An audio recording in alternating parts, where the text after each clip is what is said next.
Professor João Iganci, e vamos continuar falando hoje sobre evolução, evolução de espécies, evolução de plantas, né, que é o nosso objetivo principal, mas também evolução de ambientes e como que isso pode influenciar, né, na diversificação de espécies, ou mesmo na extinção, né, de espécies inteiras, comunidades inteiras, populações, enfim. E para isso eu quero falar um pouquinho sobre esse cara, o Wallace. Não sei se vocês já viram falar sobre ele, Alfred Russel Wallace. O Wallace era um cara que estava muito interessado em evolução e ele produziu diversos estudos mais ou menos junto, na mesma época em que o Darwin. E na verdade até um pouco antes, assim, né? Então existem vários pesquisadores que colocam um pouco em xeque enfim, né, esse despontamento do Darwin como o grande pai da evolução, né, sendo que várias das ideias do Darwin já eram explícitas nos trabalhos do Wallace. E Wallace, ao contrário do Darwin, que viajou o mundo inteiro, né, para conhecer e elaborar as suas teorias, o Wallace estava mais focado no Sudeste Asiático, principalmente na Malásia, né? E pegando alguns países ali, logo vou falar para vocês. E através das observações dele, ele conseguiu encontrar padrões, né? Padrões que depois ele aprofundou um pouco, né, nos seus estudos para compreender melhor e até hoje são padrões importantes, né, dentro da biogeografia e essa área que ele estudou é uma área também muito importante, conhecida, né, por conta desses estudos. Então, existe uma região no Sudeste Asiático que é conhecido como a linha de Wallace, a linha de Wallace, porque o Wallace, observando, né, a fauna principalmente das Filipinas, Malásia, enfim, né, algumas áreas aqui ao leste, né, no Sudeste Asiático, em comparação com outras áreas, desculpa, a oeste, né, com outras áreas a leste, então pegando também, né, outras pequenas ilhas aqui, né, principalmente ilhas, né, da região da Indonésia, sendo que a principal delas nessa região aqui a leste, né, seria talvez a Papua Nova Guiné. Então ele observou que a biodiversidade, apesar de semelhante, era distinta, né, entre os dois lados. E também, assim como o Darwin, ele observou que provavelmente essas ilhas estiveram conectadas no passado e que isso teria influenciado, né, a diversificação de espécies ali, e isso tudo em consequência da separação dessas ilhas através do tempo. Então, ele detectou, né, uma grande diferença na fauna, e aí principalmente comparando Bórneo, Filipinas e depois Nova Guiné, Papua, enfim, né? E aí ele traz, né, várias reflexões acerca da história evolutiva desses ambientes, né? Bom, com isso, né, a gente traz um elemento na biogeografia que é bastante importante, que é em relação à tectônica de placas. Então, o Wallace tinha visto isso já e escrito, né, sobre a influência da tectônica de placas muito antes dos geólogos observarem esses fenômenos. E então, assim, é uma forma, né, que a gente vê a biogeografia trazendo essas novidades e a partir da biogeografia a gente depois expandindo o conhecimento, né, através de outras áreas. Bom, então eu quero falar um pouco sobre a tectônica de placas e as influências, né, que isso pode ter para espécies, comunidades, enfim. Então eu vou começar falando, né, sobre a influência. Claro, isso a gente vai pensar em movimento de continentes, vai pensar em explicações, né, de grandes disjunções geográficas para plantas e será que então a gente pode explicar essas disjunções através da tectônica de placas, né? Claro, o maior exemplo disso é a separação dos continentes depois do Gondwana.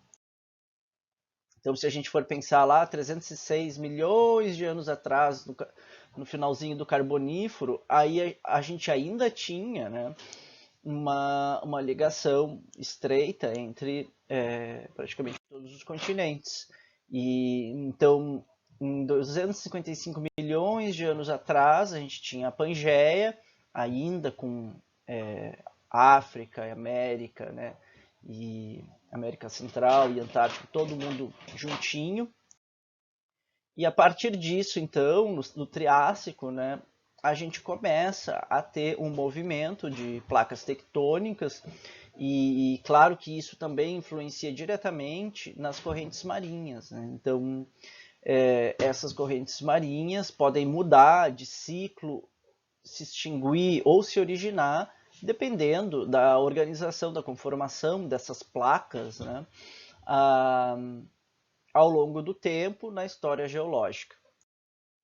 Então, aqui já mais recente, no início do Jurássico, 195 milhões de anos atrás, a gente começa a ter aqui, né, um estreitamento entre hemisfério sul e norte, né, nos países que ainda estavam unidos.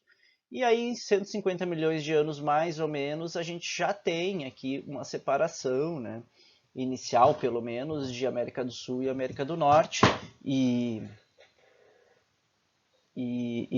o início, né, da conformação que a gente vê hoje, né? Mas pegando ainda aqui essa parte, né, que a gente está focando agora, né, puxando mais para o Sudeste Asiático, a gente vê que ainda tem partes importantes que hoje são continentais e que naquela época, né, ainda estavam separados. Eu vou falar um pouquinho mais disso mais adiante, tá? E acho que eu comentei com vocês na semana passada sobre o Mar Paranaense, né? Aqui não está completamente representado, mas a gente vê o quanto avança aqui o oceano pela Amazônia, pelo norte do continente, né? Vindo quase que até aqui ao sul. Mas é exatamente esse o caminho que eu comentei na semana passada, acho que foi com vocês, e que conectava aqui, né, com o Rio da Prata. Então, isso a gente consegue ver em algumas análises filogenéticas, mas adiante eu posso comentar com vocês sobre um estudo que foi parte do meu doutorado. E já há 60 milhões de anos, mais ou menos, a gente tem aqui, né, o surgimento de algumas ilhas da América Central e Caribe, e a continuação, né, desses movimentos. Vocês reparem que a Índia, que hoje está completamente ligado aqui, né, à Ásia, estava completamente isolado ainda há 60 milhões de anos, né? Então vejam o quanto distante do continente estava ainda a Índia nessa época. Vamos lá, 50 milhões de anos. A gente tem quase que um isolamento aqui do Pacífico em relação ao Atlântico. E ainda, onde a gente tem a maior atividade das placas tectônicas é nessa região aqui, né, ao leste do hemisfério norte. Bom, e aí há 14 milhões de anos, somente, né, a gente tem a conexão aqui da Índia, formando o platô tibetano e, enfim, né, o Himalaia, toda a cadeia, que é a maior cadeia do mundo de montanhas, né, e, enfim, algumas conformações ainda menores. E depois disso ainda, deixa eu ver que data eu tenho aqui. Ah, não, já pula para 18 mil anos, né? Mas, mais ou menos, naquele período ali de 14, 13 milhões de anos, é quando os Andes começaram a subir, a soerguer, né? Aqui na América do Sul. Então, isso mudou completamente também o regime de chuvas, excluiu aquele braço de mar que a gente tinha por aqui, né? E os Andes continuam subindo, né? Então, é uma área maciça de montanhas, que vai subindo, principalmente por ações de vulcanismo, né, aqui na América do Sul. E aí, enfim, né, então aqui está um mapa final do mundo hoje para a gente comparar. E aí eu quero trazer então para vocês essa relação, né, das placas tectônicas e como que elas influenciam uma diversidade de outros fenômenos que vão impactar diretamente no clima do planeta e, é claro, também nas espécies que vivem aqui, né? Então, com a tectônica de placas, né, a gente tem mudança nas posições dos continentes, né? E isso vai influenciar as correntes oceânicas, as correntes de ar, as glaciações, né, com períodos de glaciação ou períodos interglaciares, né, e tudo isso também afetando diretamente, né, o nível do mar, as correntes de ar também afetando as precipitações. E dentro dos continentes, né, do movimento dos continentes, a gente também vai ter colisões entre diferentes continentes, vai ter vulcanismo, como eu citei no caso dos Andes, vai aumentar o nível de CO2, vai gerar montanhas, né? Também vão participar de outros fenômenos, como mudança de correntes de ar, glaciações, na precipitação, caso da umidade da América do Sul, como eu comentei, e o CO2 também, né? Também elevando o nível de CO2, a gente tem efeito estufa, e tudo isso, né, vai acarretar em mudanças climáticas, né? E isso, então, seria o gatilho para a gente ter alterações na biodiversidade também, né? Bom, e é claro que o clima também vai influenciar, né, de forma semelhante essas outros fenômenos, né? Então, o clima pode influenciar no nível do mar, nas glaciações, nas correntes de ar, nas correntes oceânicas, na precipitação e nos níveis de CO2, né? E se a gente colocar o elemento biota, que é o nosso objeto final, né? Então, é claro que a biota também influencia no clima, na precipitação e nos níveis de CO2.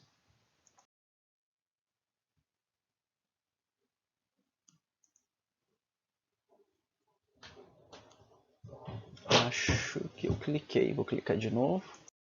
Pronto. E também, né, claro que a gente tem a ação, por exemplo, do clima, das glaciações, precipitação e montanhas, também afetando de volta, né, a nossa biota. Então vocês veem que além das cadeias tróficas, cadeias ecológicas que a gente fala tanto, né, a biodiversidade está completamente intrínseca, relacionada com todos os outros fenômenos abióticos também que ocorrem no nosso planeta. Então a gente não tem como considerar a biota isoladamente de todos esses outros fenômenos para a gente entender, né, a evolução, a origem e a extinção dessa biodiversidade ao longo do tempo. E nós humanos, né, chegando mais recentemente no planeta, aumentamos muito o nível de CO2 no planeta desde a Revolução Industrial. Isso causa efeito estufa, né, a gente sabe. E além disso, a gente altera diretamente a biota também, né, suprimindo a vegetação e, enfim, a gente influencia diretamente na biota, usando, às vezes de forma errada, né, má e predatória, a nossa biodiversidade. É, E aí, claro, né, de novo, tudo isso vira um ciclo, né, gente? Porque daí o clima muda, o clima vai afetar de novo a biota, vai causar elevação de CO2, que vai causar efeito estufa, vai causar precipitação, enfim, todos os outros fenômenos que a gente discutiu até então. E também, né, então, de uma forma assim, completamente interdependente, né? Então, um influencia no outro, que influencia no outro de novo, e tudo isso está completamente, intimamente interligado, tá? Bom, então, fazendo um resumo, né, da ação das placas tectônicas, do clima, né, de nós humanos, e mesmo do Sol, né, dentro do clima, enfim, a gente tem, né, aqui quase que um resumo das influências na biota, né, nos ecossistemas. Então, é mais ou menos isso que eu quero detalhar a partir de agora para vocês, tá? Então, eu vou trazer aqui uma outra representação da evolução geológica dos continentes, iniciando agora em 200 milhões de anos e olhando sob uma outra perspectiva. Então, agora a gente está olhando a partir do Polo Sul, né? E aqui a gente está vendo a Antártica, né? E ainda com todos os continentes, né, unidos nessa época, tá? 200 milhões de anos. Então, há 150 milhões de anos, mais ou menos, a gente tem a separação da Laurásia, que então inclui a América do Norte hoje. Há 125 milhões de anos a gente começa a separar, né, a África e América do Sul. Vejam que a África ainda está muito próxima da Índia, né, aqui em Madagascar, entre elas.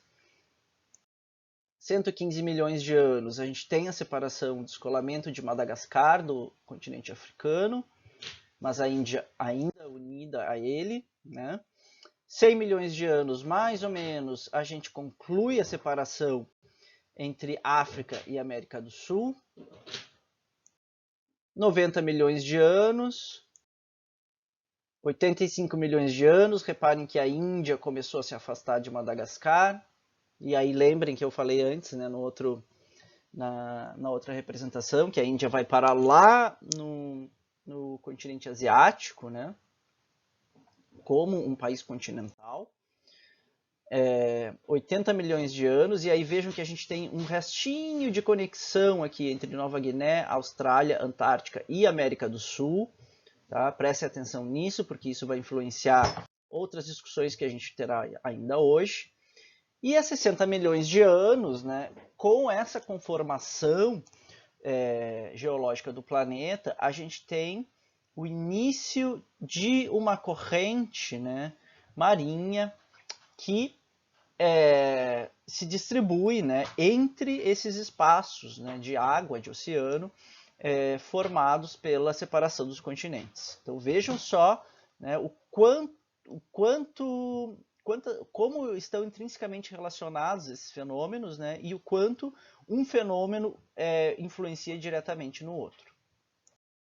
Bom, aí 40 milhões de anos atrás, mais ou menos, a Austrália separa da Antártica, e isso também vai influenciar a circulação, né, das correntes marinhas, agora tendo um espaço aqui para circular ao redor da Antártica. 30 milhões de anos atrás, a América do Sul separa da Antártica, originando a passagem de Drake, né, que fica lá no Ushuaia, que é o espaço entre o Ushuaia e a Antártica. E aí, o que acontece? Aquela corrente marinha que fazia a volta no planeta praticamente, ela passa a circular somente ao redor da Antártica. E aí, o que acontece com isso? A partir de 3 milhões de anos atrás, começa um resfriamento da Antártica, originando a grande camada de gelo que a gente vê até hoje, né, cobrindo aquele continente. Então é hoje o que a gente vê na Antártica. A gente tem essa corrente marinha circunantártica, né, que mantém o resfriamento aqui do polo. E é claro, influencia, a gente sabe, né? Toda vez que vem massa de ar polar chegando aqui em Pelotas, a gente já sabe que ali vem um frio daqueles, né? Então, é a partir dessas correntes que são geradas aqui e que também influenciam as correntes de ar, como a gente viu antes. Né? Então, aqui, né? Volta para aquela rede e essa rede intrínseca, né? Que conecta todo mundo. Né? Então, principalmente a gente pensando na posição dos continentes, as correntes oceânicas, correntes de ar e formando então glaciações, né, eventos de mudanças climáticas bruscas e fortes, né, no nosso planeta que vão influenciar também o nível do mar. Então, pegando agora, assim, né, fazendo um zoom aqui na América do Sul e América do Norte, eu quero detalhar um pouquinho para vocês, né, essa relação entre o continente americano, né, e as conexões que foram se originando, né, na verdade, bem recentemente aqui, entre a América do Sul e a América do Norte. Né? Então, se a gente for pegar aqui 10 milhões de anos atrás, a gente já tinha, né, algumas ilhas aqui do Caribe, Cuba, a gente tem aqui nessa ilha compridinha,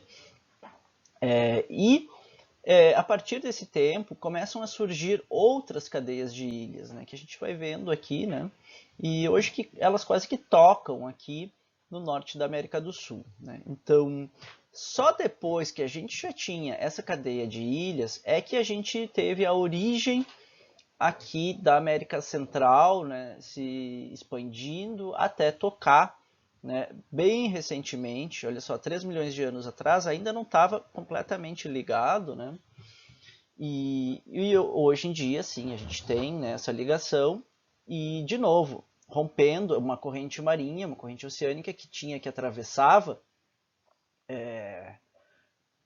entre o Pacífico, né, e o Oceano Atlântico aqui, e que aos poucos ela perdeu força até se extinguir completamente, né? Então, essas correntes marinhas que existem hoje no planeta, elas são correntes já bem mais recentes, né, originadas a partir desses eventos. E aí, claro, que isso influenciou diretamente também a biota, né? Eu vou trocar a perspectiva agora um pouquinho para mostrar para vocês, né, como que a gente tem um exemplo, né, então, desses eventos conectados, agindo de forma quase como em cascata, né, um influenciando o outro, e como que isso pode, então, também influenciar na biodiversidade. Então, aqui nessa figura, eu estou representando um vento úmido, com nuvens, neve, glaciação, resfriamento das calotas polares. Então, quase que seria uma sequência que a gente pode pensar para esses eventos, né? E aí, o que aconteceu a partir de então foi o surgimento da Era do Gelo, né? Como a gente conhece. Então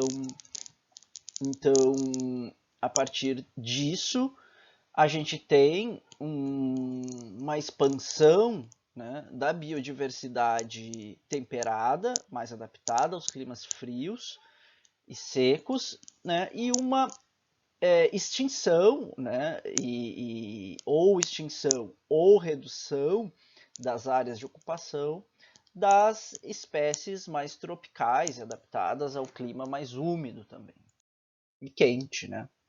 E aí eu volto a falar aqui da tectônica, então agora, né, trazendo a precipitação aqui como mais um elemento importante, né, como decorrência tanto das correntes de ar, né, como também da elevação das montanhas, né? Isso tudo vai mudar o ritmo das precipitações.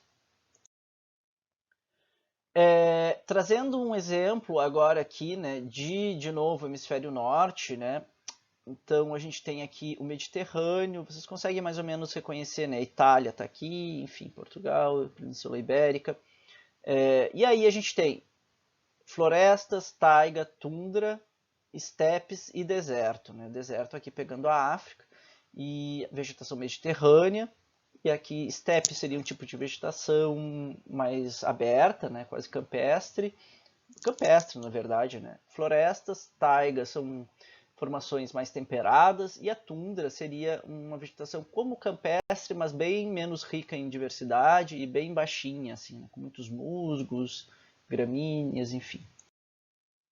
Bom, quando a gente teve, né, a origem das glaciações, né, e é claro que as glaciações são muito mais estudadas e compreendidas no hemisfério norte. Todos os eventos de glaciação que a gente sabe que ocorreram aqui no sul também não foram suficientemente explorados ainda desse ponto de vista para que a gente compreenda como que isso influenciou na diversidade, né, de espécies.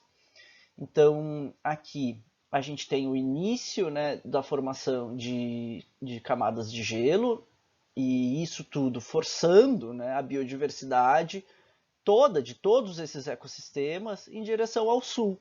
Da mesma forma, isso aconteceu com a nossa biodiversidade, forçando também, né, as espécies a migrar para o norte. Mas o que pode acontecer, né, com um fenômeno desses? Então, se a gente tem aqui uma barreira que pode ser uma montanha, por exemplo, né, e tem diferentes tipos de vegetação, uma floresta um pouco mais tropical, uma floresta temperada, e enfim, uma diversidade de formações abertas, no momento que eu tenho a, o surgimento, né, de um fator novo, como por exemplo uma glaciação, pensando aqui em hemisfério norte, né, e essa glaciação empurrando tudo para baixo, eu vou ter uma diminuição das áreas, né, ocupadas por esses ecossistemas ao longo do tempo e uma compactação, na verdade, né, desses ecossistemas. Isso podendo, inclusive, originar a extinção de um ecossistema inteiro, como foi aqui o caso das florestas tropicais, né?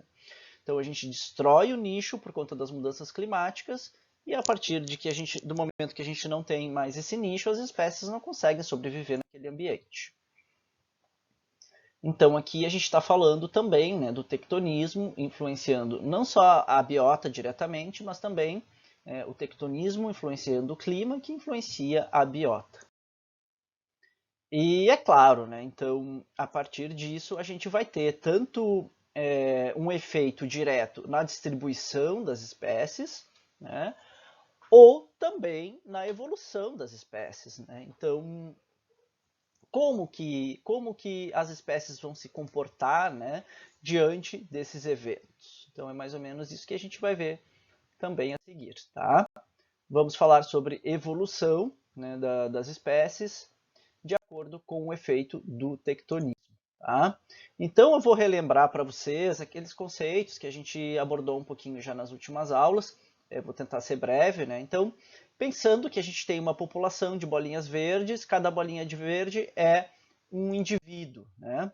Então a gente falou sobre o efeito do fundador, quando a gente tem, né, a dispersão a partir da superação de uma barreira, né, ocupando um novo nicho. E que a partir disso a gente pode ter, né, a diversificação, fixando alguns alelos e produzindo novas espécies. Tá?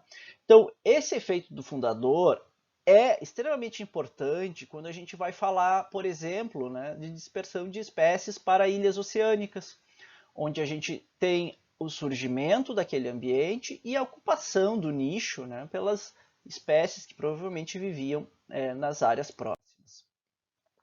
Depois a gente falou sobre especiação parapátrica, né, quando a gente tem uma população inteira aqui de bolinhas verdes, mas tem uma mudança de nicho gradual, né, com um novo habitat surgindo, e também a possibilidade das espécies, né, ocuparem, das espécies não, dos indivíduos dessa espécie ocuparem esse novo nicho, se adaptarem a esse novo nicho, podendo gerar especiação ao longo do tempo.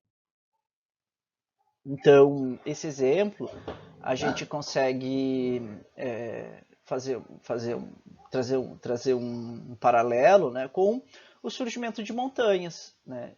A partir do surgimento de uma montanha, a gente pode ter a origem de um novo nicho, né? Nesse caso aqui, com uma altitude mais elevada, propiciando que a espécie, né, alguns indivíduos dessa espécie ocorram ali, e aí, claro, sempre a partir do tempo, né, o fator tempo é muito importante, a gente pode ter a diferenciação.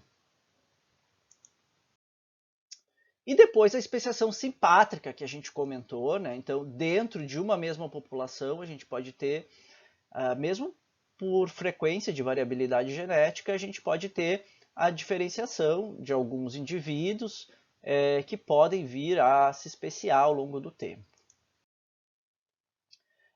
E isso é bem difícil de provar, né? Então a gente já tinha comentado, por exemplo, tem alguns estudos que falam de radiação de espécies em ilhas, né? E aí trazem as duas espécies, mostrando que eram irmãs, enfim. Mas existem outros trabalhos também rebatendo esses trabalhos que dizem não, mas uma se adaptou ao nicho que estava ali só na beira do rio, então é uma especiação parapátrica, não é simpátrica, né? É bem mais difícil de a gente provar quando a gente tem uma especiação simpátrica. E depois a gente tem, né, os eventos de cariância, que são as especiações geográficas, né, normalmente ocorrendo em larga escala. Então aqui também eu dei o exemplo do surgimento de um rio separando as populações, a população original, né, em duas populações, e também tendo a possibilidade de trazer a eventos de especiação, né? Então, se a gente pensar, né, no efeito do tectonismo agora, né, criando barreiras, por exemplo, e aí então isso pode ser separação de continentes, surgimento de uma montanha, ou mesmo o clima influenciando, né, como barreira, a gente vai ter uma ação direta, então, nos processos de especiação e talvez também nos processos de extinção, né? Então, vamos pensar aqui em especiação. Vou falar de Liriodendron agora, essa plantinha bem bonita aqui. que tinha anteriormente, né, antes da era glacial, da última era glacial, ela tinha uma distribuição, esse gênero tinha uma distribuição muito ampla, tá, pelo hemisfério norte. A partir, né, do resfriamento, e essa barra aqui azul está indicando, né, a direção do resfriamento, né, em direção aos trópicos, aqui representados em vermelho. Então a gente teve, né, é como se as populações, ou as espécies desse gênero, as populações dessa espécie, aqui estou falando de uma espécie só, né, elas fossem empurradas, né, para baixo. E quando elas são empurradas para baixo, elas não conseguem mais ocupar aquelas áreas que conectavam os continentes. Então isso começou a isolar as populações cada vez mais, até que a gente tenha, né, a distribuição bastante reduzida e agora já uma barreira também fixa, né, de um clima muito frio, mesmo a gente não tendo mais a glaciação influenciando tão fortemente assim o planeta. Ao mesmo tempo, né, então a gente tem que... Eu tinha falado ao mesmo tempo antes de botar pausa, agora eu voltei para ler ao mesmo tempo de novo. Uma coisa importante que a gente tem que considerar é que organismo, que espécie a gente está estudando, né? Porque a influência desses fatores vai ser diferente para animais e para plantas, por exemplo, né? Então, voltando aqui e dando um zoom, né, entre África, Europa e aqui América do Norte, eu trago um mapa, né, que mostra como estavam, né, essas áreas, essas regiões, conectadas há 40 milhões de anos atrás, mais ou menos. Então vejam só, existia uma conexão terrestre que permitia que os animais circulassem entre uma área e outra. Mas há mais ou menos 30 milhões de anos, quando essas regiões já estavam mais afastadas, as conexões, né, terrestres, via terrestre, já não eram mais tão eficientes, tá? Começando a isolar, então, né, e impedir a dispersão de animais entre as áreas. Agora, para plantas, as coisas não são bem assim. Por quê? Porque a planta, dependendo do agente dispersor, se for uma ave, por exemplo, ela ainda poderia voar de uma área para outra.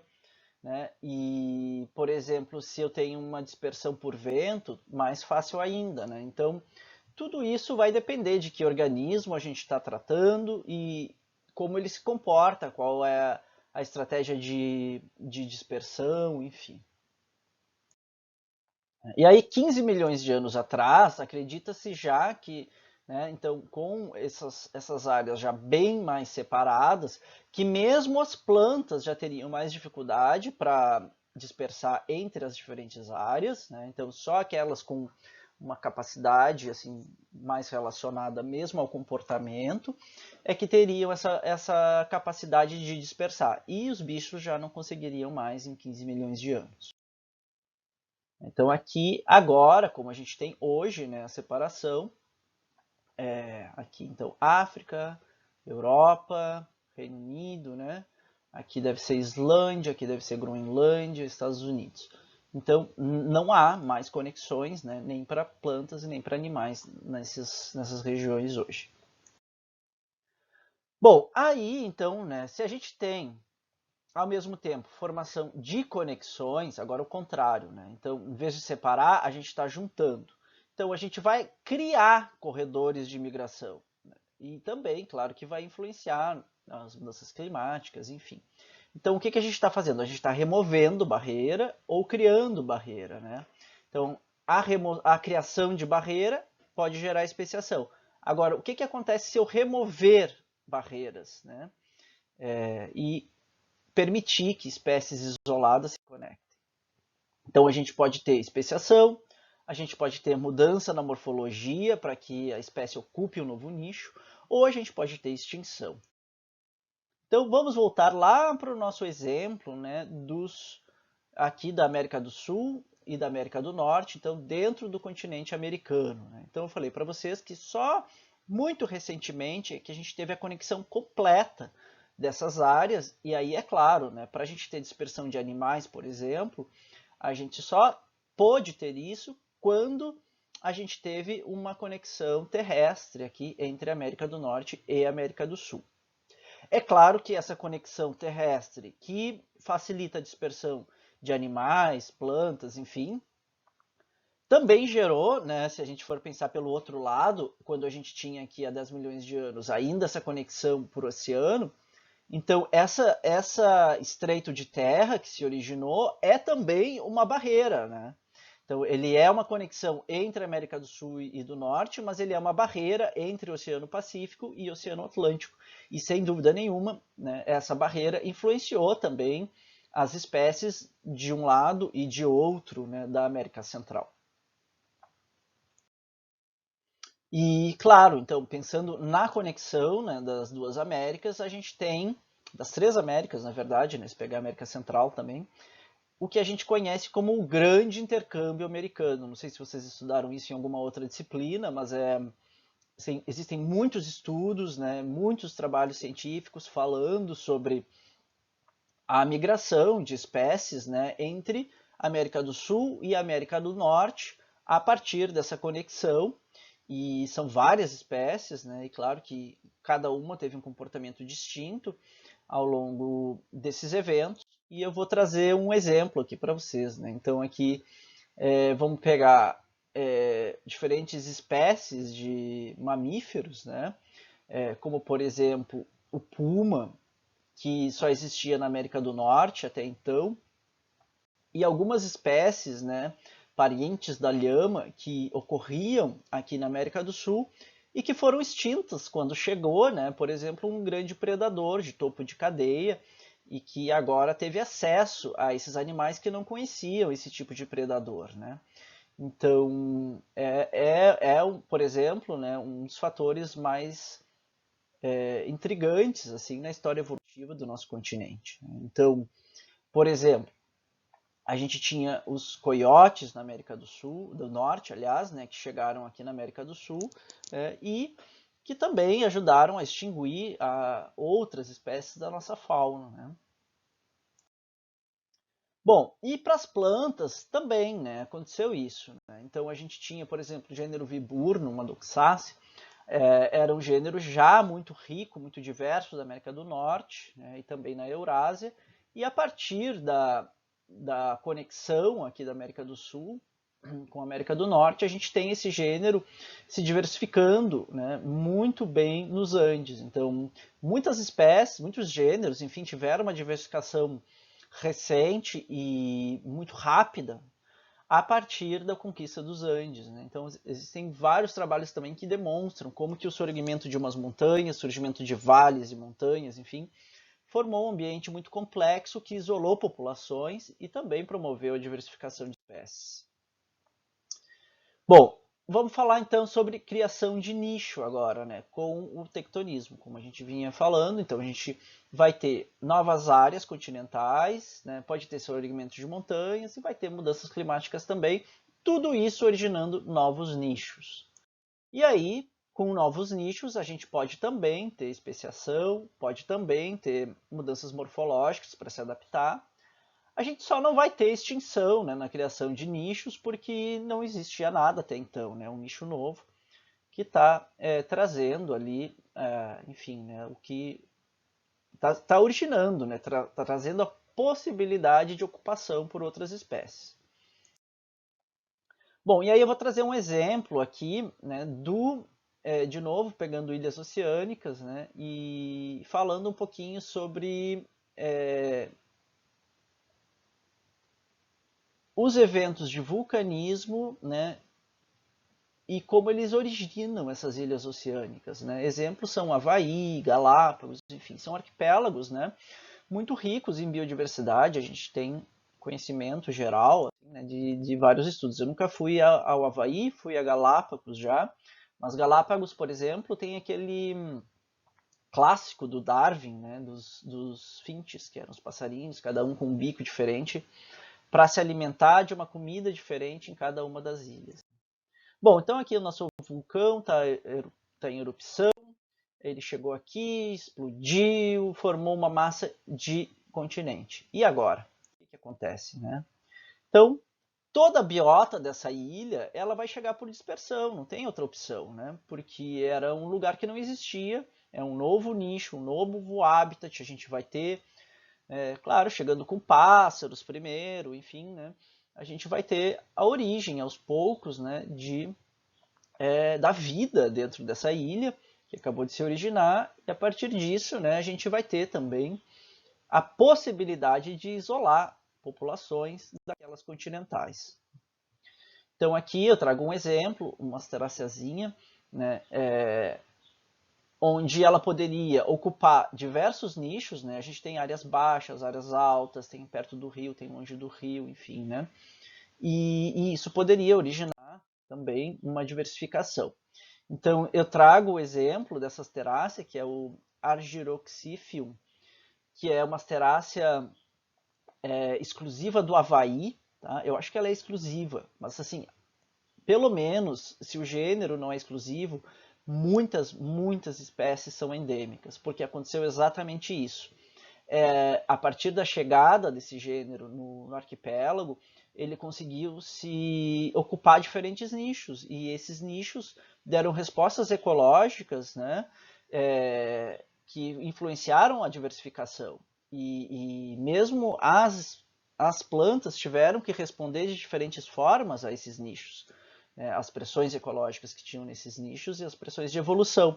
Então, originando uma diversidade gigante de espécies dentro desse gênero.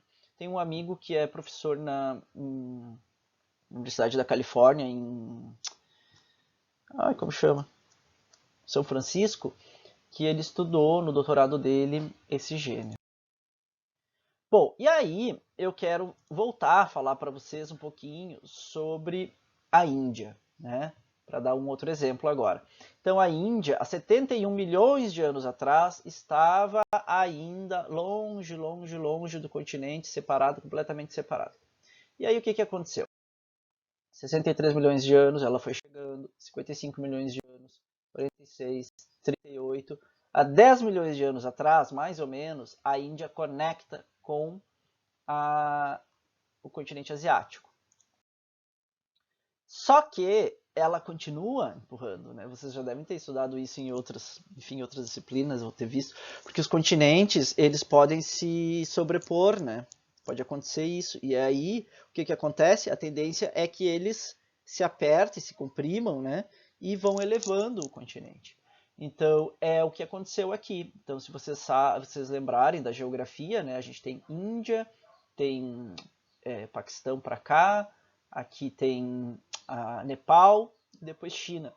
Então, isso aqui tudo é a grande cadeia de montanhas que formam o Himalaia, né? Não conheço ainda, tenho muita vontade de conhecer o Himalaia. Então, eu vou fazer aqui uma outra demonstração, né, da chegada da Índia no continente asiático. Lá vem a Índia, lá vem a Índia, lá vem a Índia. Chegou, encostou no continente, só que ela continua, ela não para. Então, olha só, lá vai ela. E vejam só a sobreposição de uma placa tectônica na outra, né? É muito doido isso e muito legal, né? E aí, olha só, o que acontece? Vai subindo, vai se erguendo o Himalaia. Aí, claro, isso influencia diretamente no clima. Então, a partir do Himalaia para cima, a gente tem grandes áreas desérticas, né? E do Himalaia para baixo, toda a encosta ali do Nepal, enfim, em direção à Índia, a gente tem áreas bem chuvosas, com as chuvas de monções periódicas, né, que são muito características daquele clima. Então, com o surgimento de montanhas, a gente tem novos nichos sendo criados, né, e a gente vai ter variações, né, desde a parte mais baixa da montanha, que vai ser normalmente mais fria, né, e a parte mais alta mais quente, apesar de que a gente pode ter picos nevados, pode ter também, né, áreas muito frias no topo das montanhas, aí vai depender da altitude e do clima da região. Bom, o clima, né, o próprio clima, então digamos que aqui é uma cadeia com 3 montanhas, uma justaposta à outra, onde a gente tem a umidade vinda do oceano, que é barrada nessas primeiras montanhas, e então a gente vai ter um clima bem mais seco, né, quanto mais adiante, nessa terceira montanha no caso. E a gente vai ter barreiras, né? Barreiras para dispersão, isolando populações, isolando o fluxo gênico e permitindo que a gente tenha especiação. Então, entre os picos vai ser bem difícil, né? Já vai ser difícil de a gente ter dispersão, porque esses picos estão isolados. Agora, entre os vales vai ser praticamente impossível, vai ser muito difícil a gente ter dispersão de uma espécie aqui de dentro de um vale, conseguindo superar toda essa barreira para chegar no outro vale. E aí, claro, né? Então os exemplos de montanhas, né, vêm com tudo ali, né? Trazendo, ó, vejam só que a gente tem umidade cada vez mais seco, mais seco, mais seco, conforme a gente vai entrando, né, na cadeia de montanhas. Então essas cadeias de montanhas, né, elas são originadas muitas vezes pela tectônica de placas, com movimento de continentes, colisões, forma montanha, e isso também vai ter influência, não só na precipitação, como eu comentei, mas também nos níveis de CO2, no efeito estufa e no clima do planeta. Então, a gente tem a erosão, né, que acontece naturalmente a partir da formação dessas rochas. Essa erosão é uma erosão física causada pelo vento, pelo congelamento, pelas chuvas, enfim, né, neve. E isso vai aumentar a área de superfície, né? Então, conforme a gente vai degradando essas rochas, a gente tem mais superfície e aí a gente passa a ter uma aceleração também da erosão química. Agora, quando a gente tem uma erosão química, a gente consome CO2, né? Então, para desmanchar essas partículas de rocha em partículas ainda menores quimicamente, a gente precisa do CO2 e isso vai aumentar também a concentração de CO2 no planeta, né? Então vejam que a gente tem, ao longo do tempo, pensando assim, muito tempo, desde 60 a 65 milhões de anos atrás, a gente nota até uma queda, né, das concentrações de CO2, né, pensando no sorgimento de montanhas, né, influenciando, porque então a gente tinha eventos de tectônica de placas, de vulcanismo, enfim, muito mais proeminentes, né, antes, né, até o Eoceno.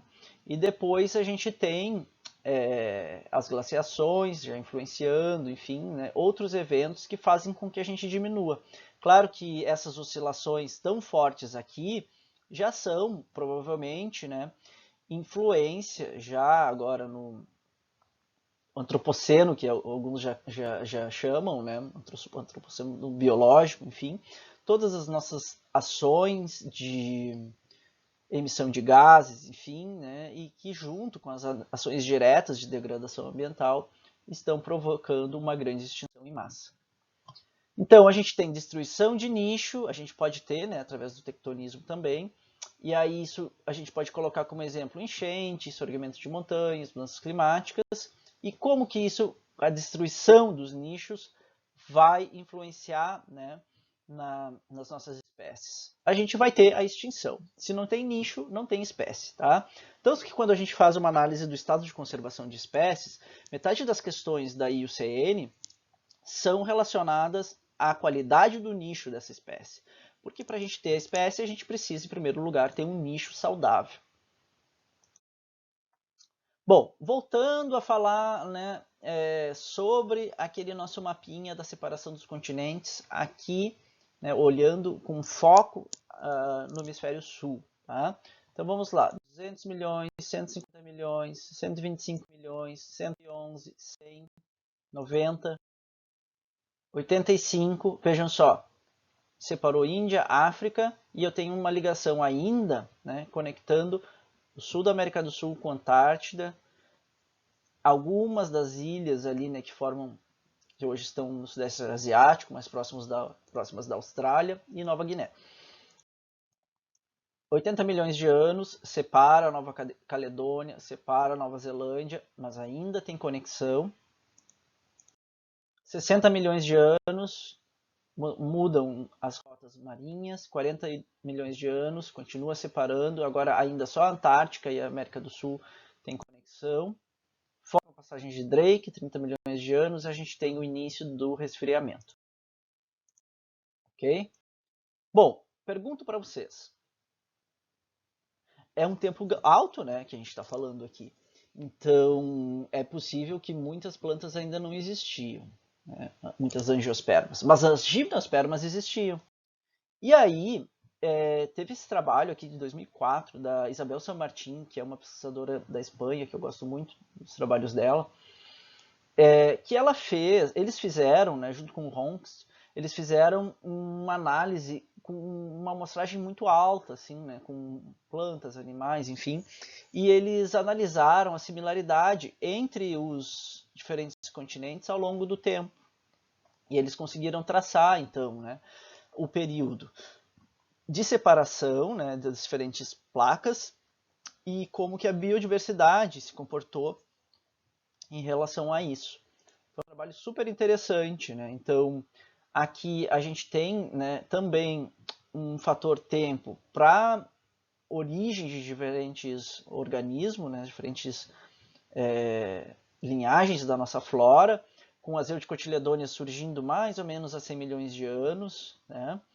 E outras mais recentes, enfim. Tá? E isso eles jogaram, então, essa comparação em cima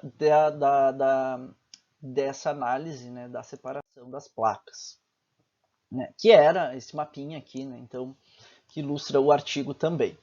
E aí tem uma coisa bem interessante, por exemplo, né, se eu pegar o exemplo de espécies que ocorrem até hoje, na verdade, em diferentes locais, pegando, né, esse resquício aqui de conexão entre essas áreas mais ao sul, né, que estavam conectadas junto do polo. E a gente tem uma conexão mais forte, né, de América do Sul, Austrália e Nova Zelândia e a Antártica, né? Mas claro que a Antártica mais fortemente conectada, a Nova Zelândia se separou antes um pouquinho, né? Há mais ou menos 35, 40 milhões de anos atrás. E depois ainda uma relação de Austrália, Nova Zelândia e América, né? Também onde a América do Sul e a Nova Zelândia estiveram por mais tempo próximas em relação à Austrália. E depois, por fim, né, a terceira hipótese, né, que eles trouxeram seria, então, a Austrália e Nova Zelândia mais próximas, né, e a América do Sul tendo separado primeiro. Então, eles testaram essas três hipóteses, né, com base na biodiversidade, em análises filogenéticas e datação da divergência entre as linhagens estudadas. Né. Então, eles usaram plantas e animais, e o que eles viram é que, né, quando a gente pegava animais, essa relação Austrália-América do Sul era mais forte. Tá? Austrália-Nova Zelândia intermediária e América do Sul e Nova Zelândia baixa. E para plantas, um pouquinho diferente. Então, a conexão Austrália-Nova Zelândia, desculpa, Austrália, América do Sul, com pouco registro fóssil, Austrália e Nova Zelândia mais conectados, e América do Sul e Nova Zelândia intermediário. Tá? Então, isso eles conseguiram ver com a biodiversidade analisada, com muitas filogenias de plantas e de animais, e com o tempo de divergência entre elas, tentando relacionar com a separação dos continentes. Né? E aí, um exemplo que eu gosto de trazer sempre para falar dessas conexões aqui é a família Araucariácea. Né? Então, a araucária, a gente tem só uma espécie no Brasil, que é a Araucária angustifolia, que ocorre predominantemente aqui no sul do Brasil. Mas no Chile, a gente tem a Araucária araucana, que é uma espécie irmã da espécie nossa aqui, né? Sem falar de vários gêneros extintos que a gente tem, como o Araucaria oxylum, que aparece ali por perto de Santa Maria, Mata, enfim. Né?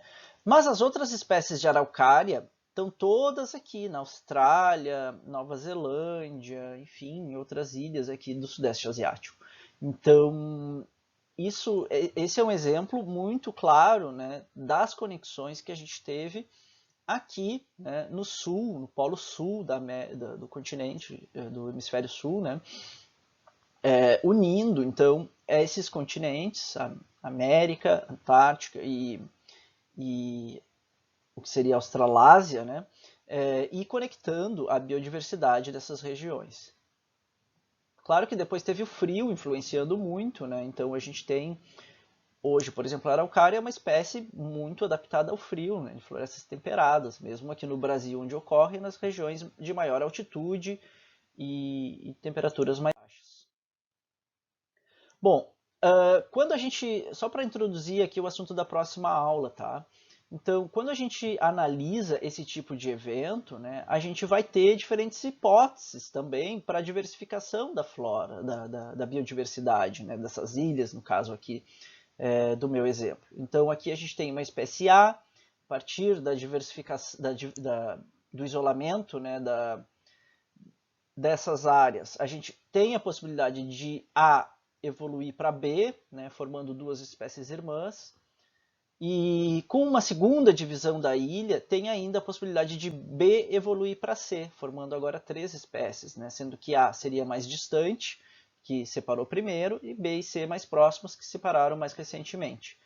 Mas ainda, depois aqui no número 4, a gente tem o surgimento de uma cadeia de montanhas, isolando C em duas populações e permitindo que C evoluísse para D.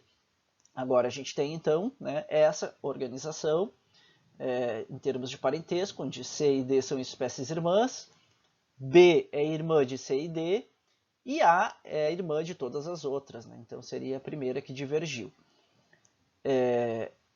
A gente tem ainda a possibilidade de C migrar de volta, né, para uma separação nova que aconteceu aqui e ainda dispersar, né, para ali e ainda evoluir para uma nova espécie E.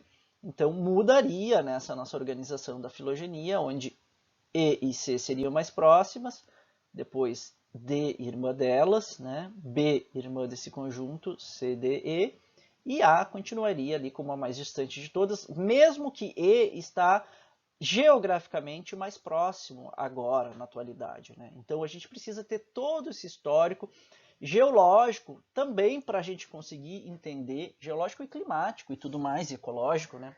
Para a gente conseguir entender o resultado da nossa hipótese de diversificação através de uma árvore filogenética para aquelas espécies. Certo? Então, eu deixo aqui algumas sugestões de referências para vocês. E na semana que vem a gente começa a entender um pouco melhor os métodos usados, aplicados, para a gente reconstruir, né, essas hipóteses filogenéticas. Até logo!